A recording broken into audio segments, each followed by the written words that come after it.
היא.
אחד, שתיים, שלוש, בדיקה.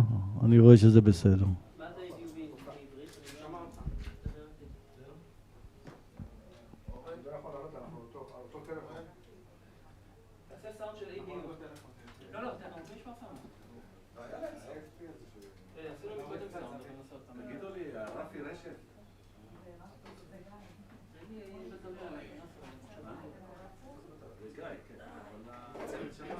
היא, 1, 2, 3, בדיקה.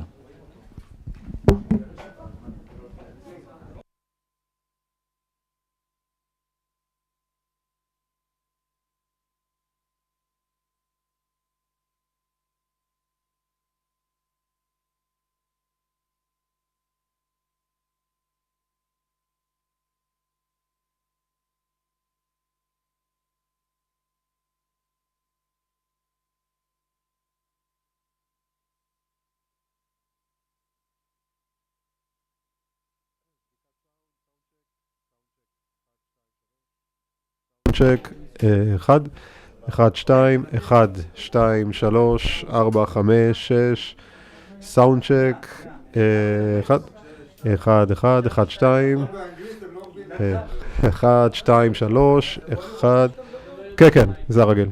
1, אתם בסדר? כולם בסדר? אתם צריכים עוד? 1, 1, 1, 2, 3, 1, 1, 2, 1, 2, 3, 4, 5, סאונד צ'ק, 1, 1, תעשה עליה ווייט בלנס אולי, 1, 1, 2, 3, סאונד צ'ק, כולם בסדר? מישהו צריך עוד משהו? 1, 1, 2, 3, אוקיי. 1, 1, 2, 3, אוקיי. 1, 1, 2, סאונד צ'ק, אוקיי. עכשיו בסדר.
3, סאונד צ'ק, 1, 1, אוקיי.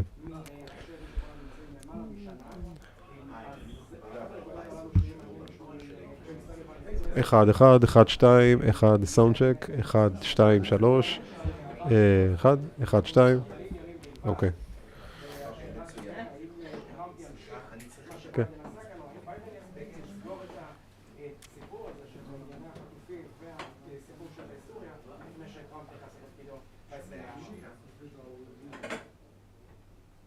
סליחה, את מתכוונת לעמוד הרבה זמן שם? אנחנו משדרים בדיוק. אנחנו משדרים. סליחה, אני רוצה להיכנס לשם כי אני לא יכולה לעבוד עם זה. בסדר, לא בסדר, אנחנו... כן, זה כבר, אתה יודע, העניינים של מה שג'ו ביידן משאיר אחריו, אז אחרי שהוא נתן חנינה לבנו, אולי כדי שאמר שהוא לא נתן חנינה לבנו, הוא מכריז נתן החנינה לסרטי הגדול בהיסטוריה של חנינות נשיאותיות, אסירים לא פחות צריך להגיד, זה לא שזה נשמע, זה כבר שכבר שוחררו למעצר בית, ואחרים גם כמובן לא על ההחזקה של קנאביס, אבל מדובר כאן באיזושהי העברת מסר של ביידן לקראת סיום כהונתו, שהוא לא מיטיב. בוא תתקדם טיפה אתה. עומד 20.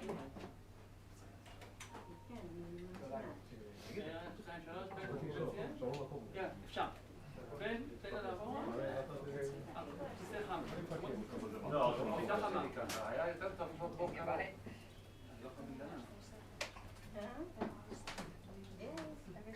יכול לקחת כאן טיפה ימין. כמה שאתה יכול להפריע. אני בסדר. מה שאתה יכול. אוקיי. תודה.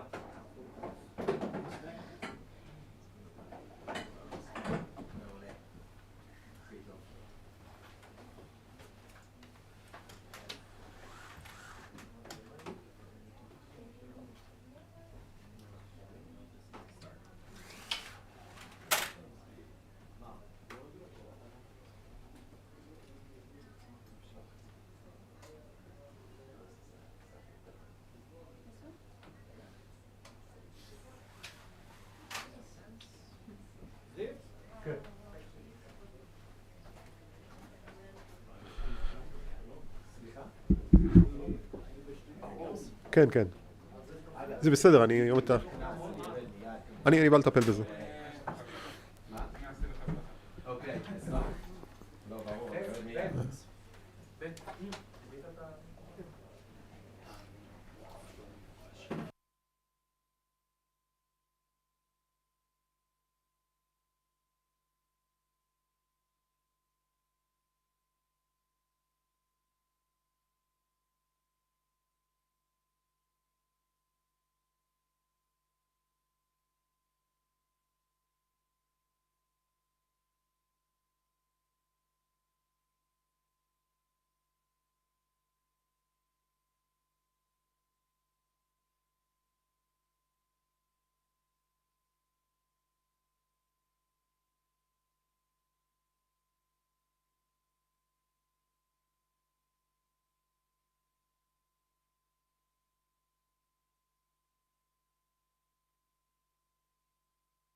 עכשיו עשית.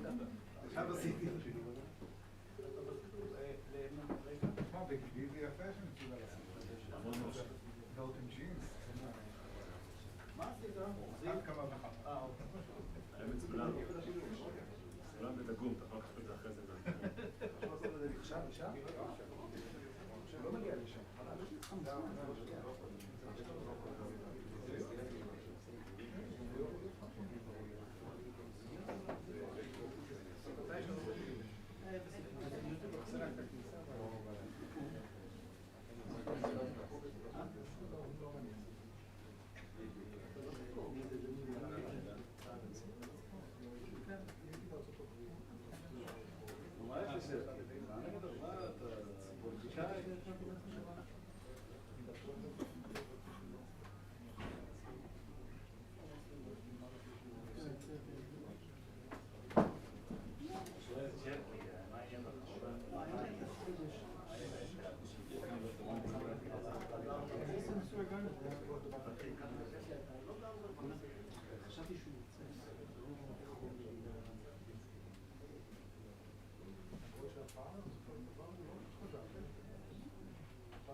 זה מעניין.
Every time he's in Syria too, right?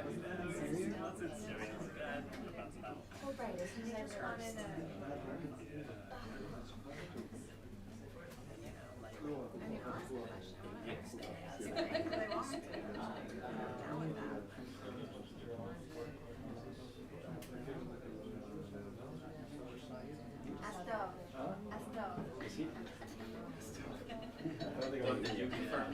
Did you confirm your colleagues reported?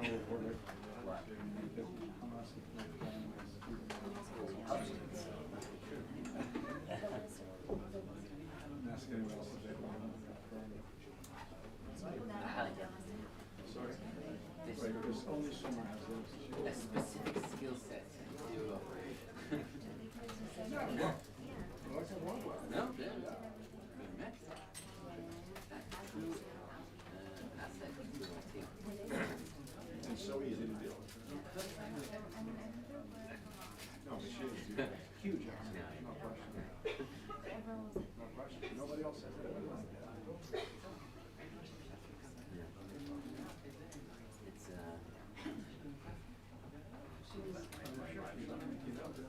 It's she's been spot on. Throughout the past few years, change. She's never getting sick. The new Matthias is a bit older. He's South African. And he seems like a little bit Rainy. What's happening? He say that. Yeah. Falling, you know. But in terms of just raw details, I think my guy knows the Egyptian Caesars. They were right around the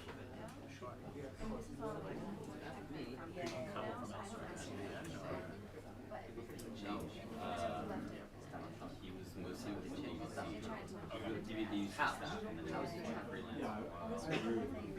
He's working with CNN freelance. So, you know the answer is what? I highly recommend him right before the dinner. She says he's good. But I feel bad because it's like we've waited up like 42 swoops. that's it. And he's like, he must have like, it's fine. We had a camera like.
Tell me, doesn't anyone stop here?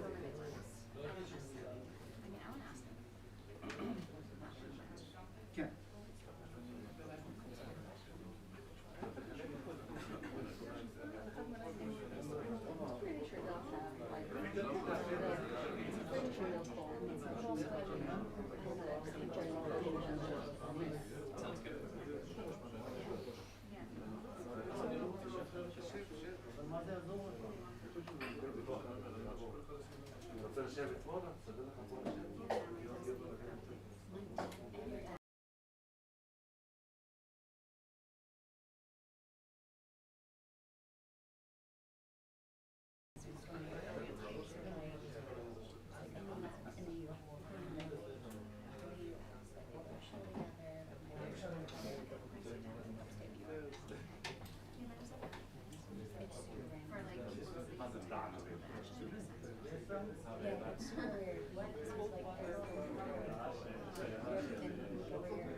Yeah, there was one just on the web video.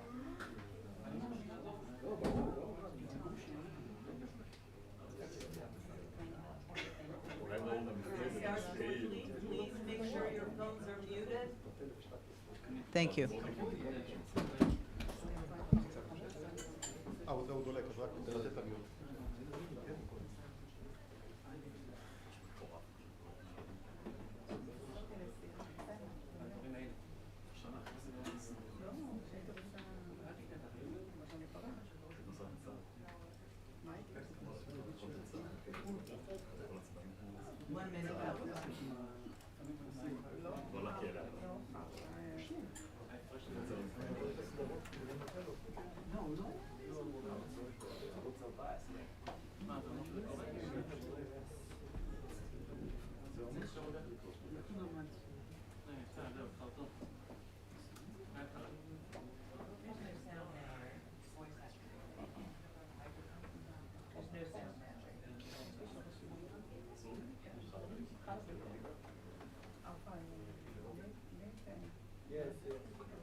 סאונד צ'ק, בדיקת סאונד, 1, 2, 1, 1, 2, 3, אוקיי.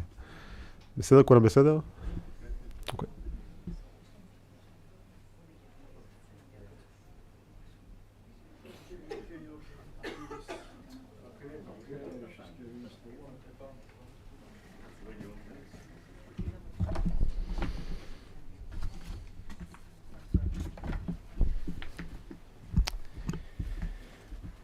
Good afternoon, everyone.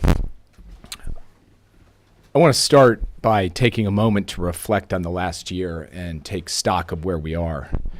This is my 7th time visiting Israel as National Security Advisor. I was here on October 18th of last year when I joined President Biden to send a strong signal of support to the Israeli people following the horrific terrorist massacres by Hamas on October 7th. President Biden believed at the time it was important to come to Israel shortly after those attacks, becoming the first American president to visit Israel in a time of war because he wanted the people of Israel and also the people of the world to see that the United States would stand with Israel in its time of need.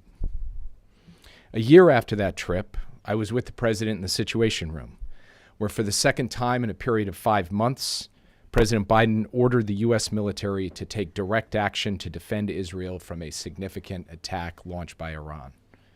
Side by side, U.S. naval destroyers joined Israeli air defense to intercept a rainfall of inbound missiles, ballistic missiles fired directly from Iran.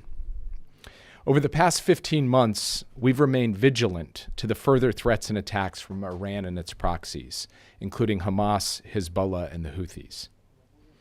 People seem to forget the basic fact of this conflict and these past 15 months. Israel did not seek or start this war. Hamas started this war, invading Israel in military formations, killing 1,200 people, kidnapping and holding hostage hundreds more, Israeli citizens and citizens from around the world. Iran then made a fateful choice to join in and open a multi-front war against Israel. Backed by the ironclad security partnership with the United States, Israel has defeated 2 direct attacks from Iran and directly struck into Iran in response, degrading Iran's military capability. Hezbollah's leaders are gone, and we have concluded a ceasefire in Lebanon, the terms of which make clear that Hezbollah can never again rebuild its terror infrastructure to threaten Israel. Hamas's leaders are gone, including the masterminds of October 7th, and we will make sure that Hamas can never again threaten Israel as they did on October 7th, ever. And now, the Assad regime in Syria is gone, removing the primary client state of Iran in the region and the lifeline to Hezbollah. When Joe Biden said to those who seek to take advantage of October 7th and to use that tragic day to threaten and attack Israel, don't. This is what he meant, and we still mean it. Don't. The balance of power in the Middle East has changed significantly, and not in the way that Sinwar or Nasrallah or Iran had planned. We are now faced with a dramatically reshaped Middle East in which Israel is stronger, Iran is weaker, its proxies decimated, and a ceasefire that is new and will be lasting in Lebanon that ensures Israel's security over the long term. The purpose of my visit today has been to continue to build on this progress, to ensure that that ceasefire sticks and is fully enforced, to capitalize on the opportunity of the fall of Assad for a better future for the people of Syria, while vigilantly managing the risks that come with the change in Syria, including the possibility and the risk that terrorist groups like ISIS are able to take advantage and create new threats against the United States, Israel, and other countries in the region and around the world. To continue pressure on Iran while remaining vigilant against the continuing threat from Iran, including the threat from its nuclear program. And President Biden remains committed to the simple proposition that the United States of America will never permit Iran to acquire a nuclear weapon. And to build on all that we've done, we're now looking to close a hostage release deal and a ceasefire, which would stop the war and reunite hostages with their families. Just over 1 year ago, we reached a deal that brought 78 hostages out of Gaza and home to their families. It's time to finish the job and bring all of the hostages home. Before departing Washington, I once again met with the families of the American hostages still held in Gaza. I made a commitment to them, the same commitment that I've made every time I've met with them, that I will do everything in my power to try to bring their loved ones home, to do my best to help them see their loved ones again. I had them in mind today when I met with Prime Minister Netanyahu, Minister Dermer, and the security team to try to bring us closer to a deal. And from here, I plan to travel to Doha and then on to Cairo to continue to advance this effort.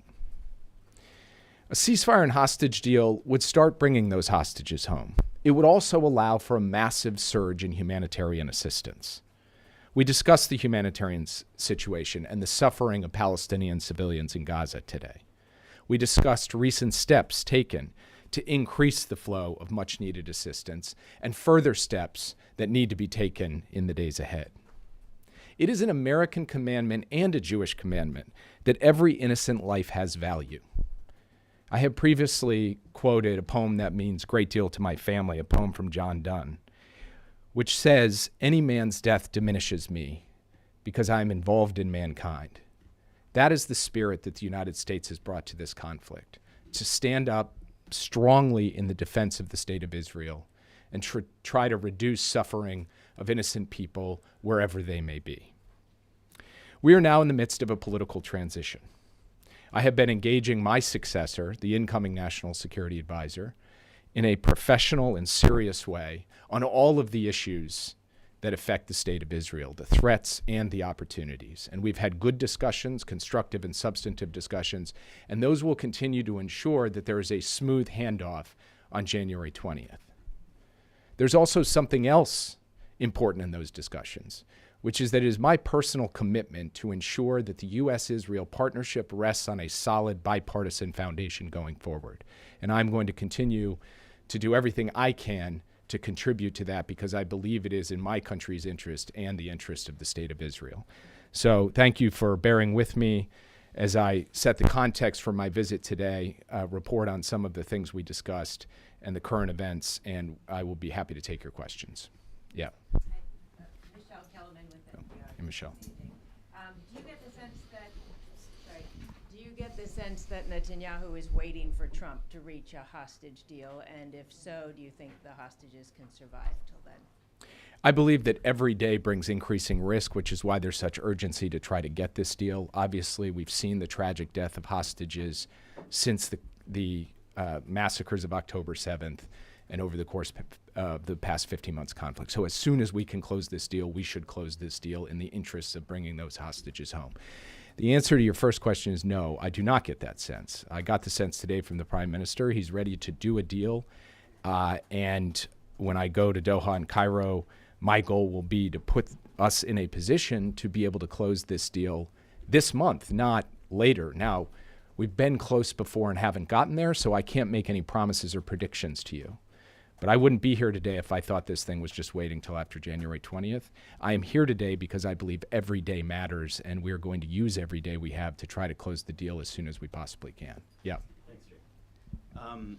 Jake, what new concessions have Israel and Hamas made or indicated that they are prepared to make? We've seen in particular reports that Hamas is willing to allow Israeli troops to remain along Netzarim and Philadelphia for longer than previously.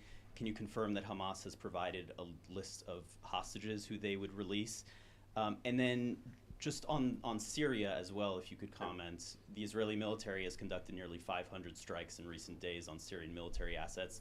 Not only chemical weapons depots, but also missiles, helicopters, things that presumably a new Syrian army would need in the future to maintain stability inside of Syria. Are you at all concerned about the impact of those Israeli strikes, and did the Prime Minister provide you with any assurances about how long these strikes will continue for, if indeed they will? So on your first question, I'm sorry to disappoint you, but I can't negotiate in public on the terms of the hostage deal. I'll leave the details where they belong, which is behind closed doors among the parties and the mediators. And as soon as we come to something that is an agreed document to bring forward, we will bring it forward, and you can see all of its terms. With respect to Syria, what Israel is doing is trying to identify potential threats, both conventional and weapons of mass destruction, that could threaten Israel and, frankly, threaten others as well, and neutralize those threats. That is part of its effort to protect the country in the midst of a very fluid situation. We are in deep consultations with the Israeli government about where this goes from here, what that will look like in the days and weeks ahead. I'm going to leave it at that for now. But the efforts taken to date really have been focused on the types of capabilities that could represent a genuine threat to the state of Israel. Yeah. Hi, thank you so much, Owen Alterman from I-24 News. Two questions that are related. First of all, we've seen reports in the last few days of American-backed Kurdish troops that have been shooting at and been shot by Turkish-backed troops in northeastern Syria. What are the red lines of Turkish involvement in that part of the country from the perspective of the administration? And the second question, there's concern in Israel that Turkish activity in Syria could ultimately, in the medium term even, be hostile to us and be hostile activities up to and including on our border. What kind of assurances can you give the Israeli public that that scenario won't materialize?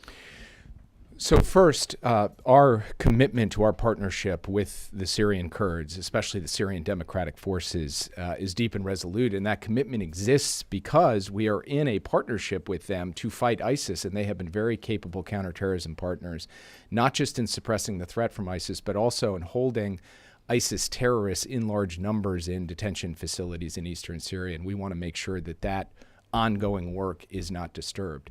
Second, our own commitment to the continued work to defeat ISIS has just been renewed in a quite vigorous way over the weekend with a series of strikes on ISIS personnel and facilities in the central Syrian desert. Dozens and dozens of targets that we hit with real intense American capability, B-52s. And what we are saying with that strike is we are going to continue to hit any ISIS threat where we find it, and we're going to work with our partners to do so.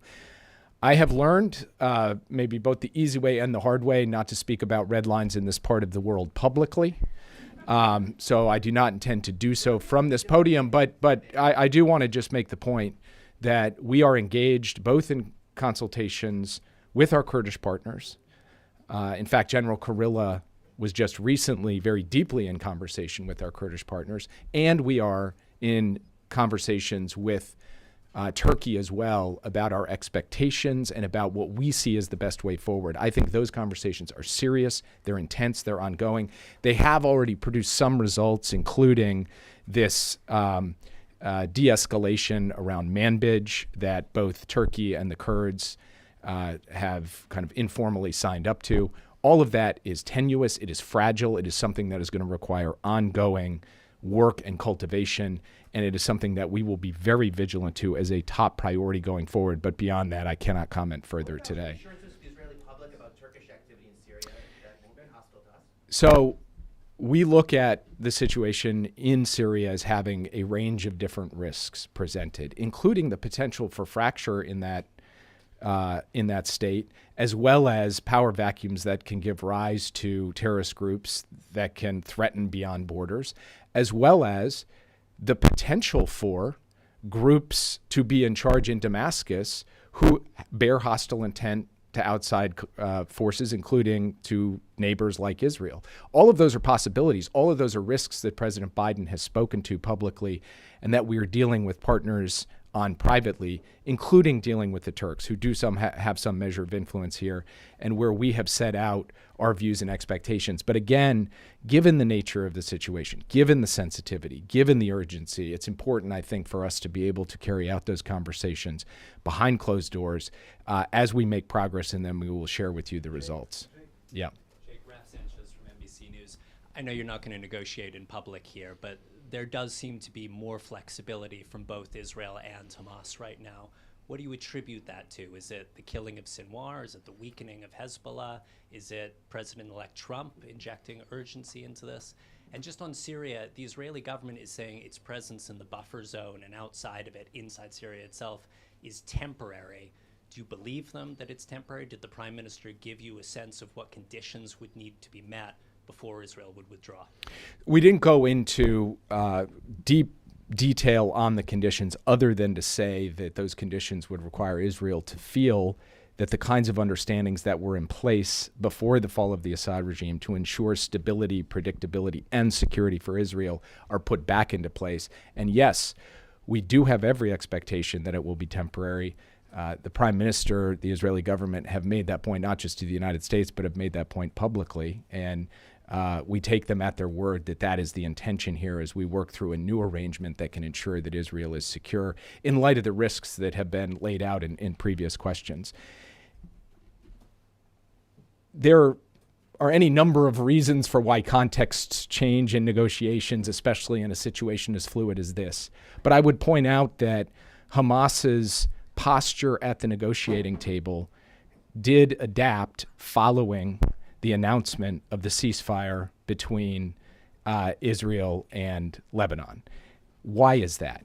It's because for months, we believe Hamas was waiting for lots of other actors and forces to come to their rescue, to come to their aid.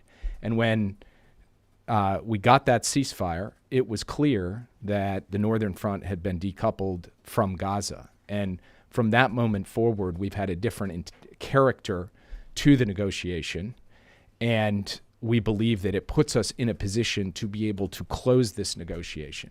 It is also, of course, relevant that Israel's ability to meet so many of its military objectives in Gaza is relevant to the negotiation too, including the elimination of the top leader, Sinwar, other authors of that October 7th massacre, and the dismantlement, the destruction of the organized military formations of Hamas. So these are relevant considerations that we think have put this onto a plane where it could get done. Whether it does get done still depends on both sides ultimately signing on the proverbial dotted line. The last thing I will say with respect to the incoming administration is actually we've had, as I said in my opening comments, very good consultation and coordination with them, including on this issue, where we keep them apprised of how the negotiations are unfolding. We talk to them about how we can send a common message that the United States, no matter who's sitting in the Oval Office, no matter whose party's in charge, wants to see this ceasefire and hostage deal and see it now. That is all part of the American contribution to an effort to ultimately produce an outcome here. And we're going to keep working until we get it done. Yeah. Thank you, Mr. Sullivan. Ben Yaniv, Channel 14. Regarding the continuation of passage of humanitarian aid into the Gaza Strip, knowing what we know now that Hamas takes advantage of this aid and holds it as a leverage for his own rule, was it a mistake by your administration to push Israel to maintain the transport of humanitarian aid and by that to strengthen Hamas? It absolutely was not a mistake for the United States to seek to ensure that women and children and innocent people in Gaza who have nothing to do with this fight, but who in fact are being put in harm's way by the way Hamas fights, using schools and mosques as terror infrastructure, hiding behind civilians, making it that much more difficult for Israel to carry the fight against Hamas and destroy its capabilities. Those people deserve the basic sustenance of life. They deserve food, water, medicine, sanitation. And by the way, that's not just an American position. That's a requirement under international humanitarian law. And it is also the position of this Israeli government, who is not standing up saying we should give no humanitarian assistance to the people of Gaza. They're saying something different. Now, we have viewed various critical points over the course of the past 15 months as moments where not enough was getting in to ensure that people had what they needed to survive. And we made no bones about pressing on that, because we think at the end of the day, feeding starving children does not harm the security of the state of Israel, but it does vindicate our common shared values of humanity. And so, as I said in my remarks, the American commandment, the Jewish commandment that every innocent life has value, that is a present factor. And it's something we have to take seriously, even as we take seriously that Israel has every right, indeed a duty, to go after its enemies with everything it's got. You have done that, and we have backed you in going after your enemies, Hamas, Hezbollah, and Iran itself. We have helped defend you against attacks, including from Iran itself. And we have also stood up to say, let's make sure that Israel is not responsible for the third famine of the 21st century. We think that that is the right way to pursue a principled and just and strong, robust policy, and we will continue to do that as long as we're in office. Yeah. Melissa Weiss, Jewish Insider. Do you have any update on the 3 Americans who are still believed to be alive? I only can tell you that we have received the tragic news about the passing of Gad and Judy and Itai and Omer all on October 7th. And of course, the god-awful killing of Hirsch during the course of this conflict. We believe the other 3 Americans are alive. We don't have a proof of life from such a short time ago that I can tell you that for certain, but we believe that they are. And of course, we saw the video of Idan Alexander. So we are operating on the proposition that there are 7 Americans being held in Gaza currently, 3 of them alive, 4 of them deceased, and we want to bring all 7 of them home. Yeah.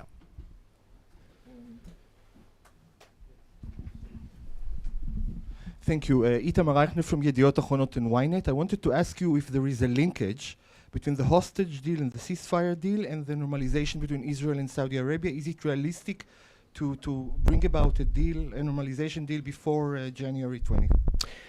These are not linked. The ceasefire and hostage deal is something we are pursuing on its own because it is, we believe, a humanitarian imperative to bring the hostages home, and it is in the strategic interests of the state of Israel because all of its interests, its core interests, are protected in that deal. We also believe it's in the interest of the Palestinian people because it will allow for this surge in humanitarian assistance. So we are pushing for that deal on its own terms, for its own purposes, because we want to follow through on our commitment to do everything possible to get the hostages home. So there is no link there. Of course, we continue to believe in a long-term vision for the region of normalization and integration, and the president has laid that out. And everything we do, we want to point in that direction. But I don't have any updates for you today on the question of normalization. Yeah. Okay.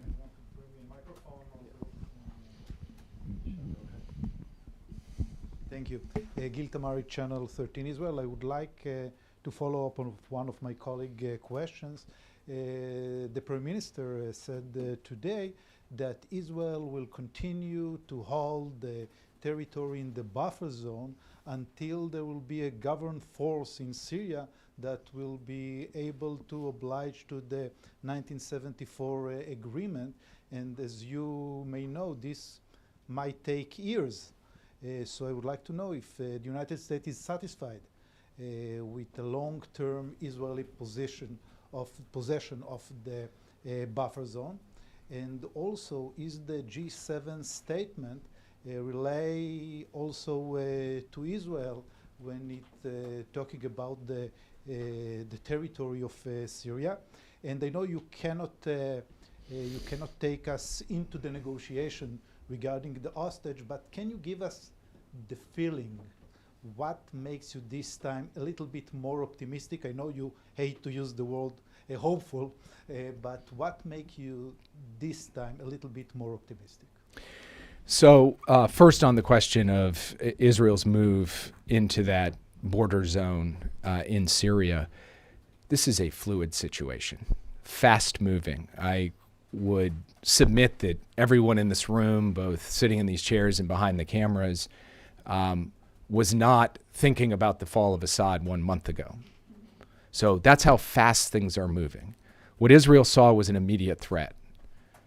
The collapse of a structure that had been in place for a long time and the potential for that vacuum to be filled by a direct proximate threat right across its border. So it moved in to fill that threat. That, from the United States' perspective, is logical and consistent with Israel's right to self-defense. How this plays from here, we are a few days into this. So we will stay in close consultation with our Israeli partners, as well as with stakeholders in Syria, as well as with stakeholders across the region. And we will develop and elaborate a perspective on the best way forward in a coordinated way. And I just can't sit here today and begin projecting out years into the future, given that just days ago, Assad still sat in Damascus. With respect to why there is more optimism in the air, shall we say, I think it's partly for the reason that I laid out, which is I do believe the ceasefire in Lebanon has generated a different context. I actually believe that the loss of Iran's client state in Syria has contributed to that different context. Israel's military progress against Hamas's infrastructure, formations, and senior leaders has contributed to that context. So the surround sound of these negotiations is different today than it has been in the past. And then the other point is that the people involved in these negotiations seem to me to have a little bit of a different feel about things than they did before. That's less measurable, but I think still present. And so no, I'm not referring to the Prime Minister. I'm not referring to the Prime Minister. So those are the reasons why. But look, we have been in a place before where American officials have stood before podiums and said we are close, and we were close, but we didn't get there. I believe we are close again. Will we get there? It is not yet clear whether we will or we won't, but we are determined to try to drive this across the finish line. I'll take 2 more questions. Yeah. So as we get ready, Mayan Hoffman from the Media Line, as we get ready to potentially, as you said, optimistically sign some kind of ceasefire for hostage deal, that would be presumably with Hamas, and ultimately the goal was to eradicate Hamas, to move them politically out of ruling Gaza. As we sign the ceasefire, is there any indication or vision for Hamas continuing, therefore, to rule Gaza in some perspective, or do you have a vision of somebody else taking over in the interim? So if you go back to President Biden's speech in late May, laying out the terms of a phased ceasefire and hostage deal, the basic elements of and the basic framework of that deal are still live and part of the discussions that are happening today. In that speech, he said that this is a roadmap to end the war, and it's a roadmap to a future of Gaza without Hamas in power. Now, there's a lot of steps between here and there, which is why a deal like this proceeds in phases. But that has been the stated position of the United States government going back several months. But is there any progress with them? What I would just say is the first thing that we need to do is get into the initial phase of the ceasefire and hostage deal, begin to produce the actual releases, the images of hostages being welcomed home to their families, as we saw a year ago with the 78 who were released. And then the terms of the deal are built on the idea that there will be ongoing discussions, diplomacy, negotiations to move from phase 1 to phase 2. So that's an ongoing process that will continue. Final question. Yeah. Thank you. You have said before that you believe Prime Minister Netanyahu is willing to reach an agreement. And the defense minister has said yesterday it is possible. He's told it to Secretary Austin. How close are we? And have you heard from Israeli officials that they will be willing to stop, to end the war if we will get all the hostages back? And can you honestly say that after 14 months, Prime Minister Netanyahu has done everything in his power to bring the hostages back home, and it's not, or Hamas have been always the obstacle? So I expected a question on kind of who's responsible for this or for that, for the other thing.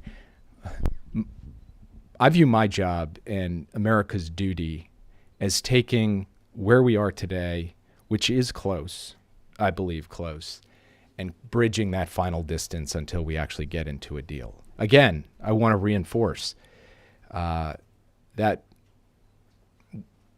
we can't rest until it actually happens. It might not happen, but I believe it can happen with political will on both sides. The Israeli government has indicated, including the Prime Minister, they would like to see this done. We see movement from Hamas. We see commitment from the mediators. And I will go to Doha and Cairo to try to ensure the final impetus is there to bring this all together.